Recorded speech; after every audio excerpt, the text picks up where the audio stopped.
Jerry Seinfeld's appearance on We Might Be Drunk is one of those podcast episodes where nothing explodes, but everything quietly reveals itself.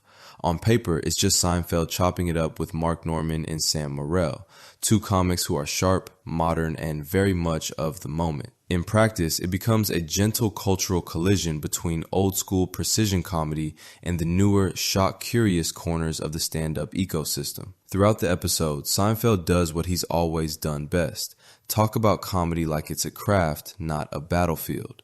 He tells stories about Rodney Dangerfield, describing him as thoughtful, deep, and intensely invested in stand-up, but also volatile in a very old-school way. Right. What was that like when you did the Rodney comedian special? That looked pretty cool. Well, that was it was big. great. I mean, I didn't think it was anything at the time. They said, you want to be on this special as a bunch of comics. So you know, okay. HBO. Yeah, it was pretty. It was a thing, but the fun thing was then Rodney and I became friends after that. Wow. He loved young guys. Yeah. He loved them, and You were trying so hard to slip in a Kevin Spacey I was joke looking at a Kevin Spacey joke there. I held my tongue. Boy, you know me well. you need the Kill Tony sunglasses. Can't do it without the sunglasses. Those are my I don't want powers. to really be here, sunglasses. It's delivered lightly, but the implication is clear. There's a category of jokes that belong to a certain environment, and Seinfeld doesn't live there. Later, when an Epstein joke floats by, Seinfeld quips that Kill Tony just lost another good Kill Tony line, again asking for the shades. Does your wife give you shit for doing the road? No, she loves it now. But when the kids were little, it was Sure. tougher on her. Yeah. It was really tough. You need, in this life, it seems like you need a woman who can deal with a lot. You really got to lay it out before you get married. Sort of a stupid thing, but nobody talked about where do you want to live. Talk about that. Do you want to have kids? How many? What religion? Yeah. You know, I'm putting it out there sooner and sooner in these. That's what I did, Oh yeah, too. I'm like, just so you know, I'm dying on this island or a hotel room. really. It's out there. That's really good. I never thought of that. And I never had that problem, but Yeah. I could never leave this island either. Yeah. Epstein said the same thing. Oh, Kill Tony lost another good Kill Tony line. Where are the shades? Can I get more shades in here, please? Well, yeah, but, you know, I never thought I'd move to Brooklyn, but you make compromises. By this point, the pattern is unmistakable. Kill Tony has become shorthand, not for bad comedy, but for a specific type of comedy. Shock forward, boundary testing, deliberately provocative. A place where saying the thing is the thing. Seinfeld, by contrast, is a clean comedian in the deepest sense of the word. Not clean as in sanitized, but clean as in controlled. He's famously said before that he would never say the N-word, even in a round table with comedians like Ricky Gervais, Louis C.K., and Chris Rock. That stance isn't moral grandstanding, it's aesthetic. When a black guy gets rich, it's countdown to when he's poor again. He's the blackest white guy I fucking know. And then all the negative things we think about black people, this... You're saying I'm an... Yes, you are the fucking white man I have ever... Amazing. I don't think he could do that. Oh. What? I don't think he has those There's qualities. only two.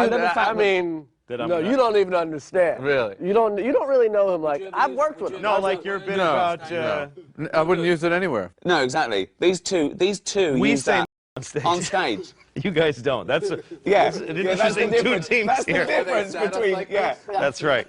That's right. Yeah. We say can pair on up in stage, you different guys ways, don't. but that's definitely a pairing. Who We says on stage? We don't. Well, you just did. Yeah, That's right. Yeah. You and me say in private. No. These two guys don't. I don't believe he says it in private. I've given it up just because it's played. I don't believe it's. I don't think you've ever said it probably in your life. No, I don't never. think. No. Yeah, that's it. That's the huge difference between you and me, I think. Well, That's what I've said you it. found the humor of it. Yeah. I haven't found it. Right. Nor do I seek it. I mean, So- I'm going to find a way.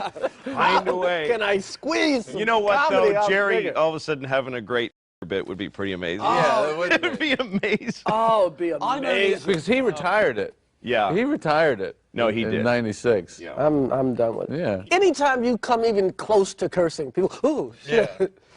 Then there's George Carlin. Seinfeld recounts calling Carlin just weeks before his death to praise his latest material, later being asked to write Carlin's obituary. He reflects on Carlin's influence with that very Seinfeldian blend of humility and existential humor, joking that even after death, while spiraling through the cosmos, he probably realized Carlin already did whatever comes next. It's reverent, but also quietly competitive in the way only comedians understand. All of this sets the tone.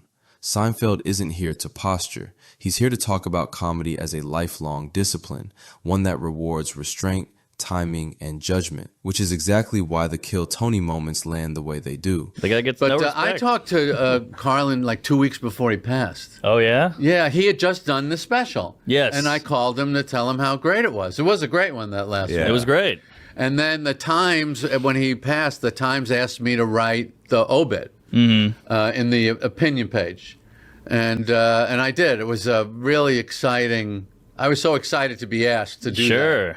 And I did a thing about how so many comedians would say, well, Carlin did that already. Yeah. And then I thought, when I get to my end and you're spiraling through the cosmos to whatever the next reality is, I'll realize Carlin already did it. I remember you had a funny thing on the news when he died. I was watching the news and you were like, 71? Who dies at 71? That was your angle. And I remember thinking that was funny. I said that? Yeah, yeah. That was I'm on the 71 news. now.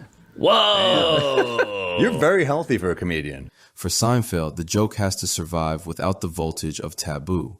If it needs the sunglasses, it's not his joke. What makes this all funny rather than tense is how low-key it is.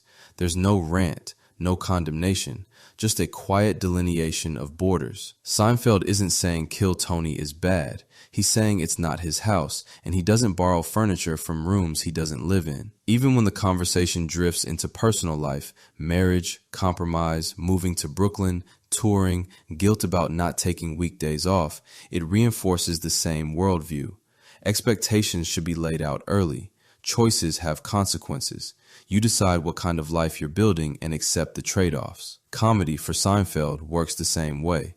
You choose your lane and accept what comes with it. The humor, then, isn't in the diss itself. It's in the understatement.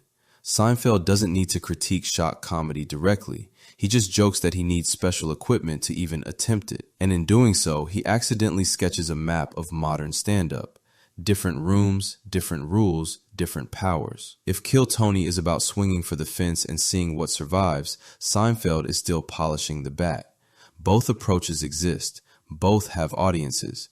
But watching Seinfeld quietly draw that line, without anger, without outrage, without even raising his voice, is a reminder that sometimes the cleanest diss is just knowing exactly who you are and never pretending to be anyone else.